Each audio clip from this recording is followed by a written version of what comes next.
Without authority. Having mentioned the ways in which human society could change absent the authority myth, is equally important to note the things that would not change. For some reason, people seem to think that anarchy, a society without a ruling class, equates to every man for himself, with every person having to grow his own food, build his own house, and so on. The implication of such a belief is that human cooperation and trade occur only because someone is in charge. Of course, this is not the case and has never been. People trade and cooperate for mutual benefit, as can be seen in the many millions of businesses and transactions which already occur without any government involvement. Supermarkets are examples of highly organized, amazingly efficient means of distributing food, which involve many thousands of individuals, none of whom is coerced into participating, but each of whom does so for his own benefit.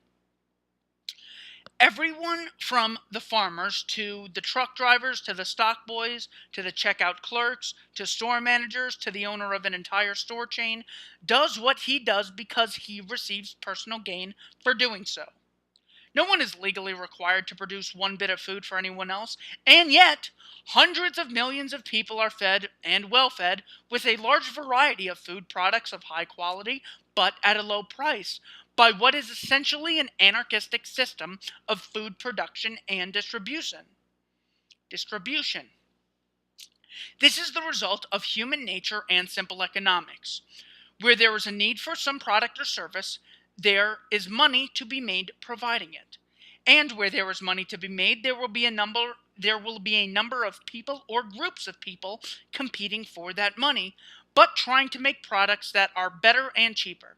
Such a system, which is really no system at all, automatically punishes those whose products are inferior or too costly and rewards those who find a way to provide people with what they want at a better price. And giving up the authority myth would not hamper that in the slightest.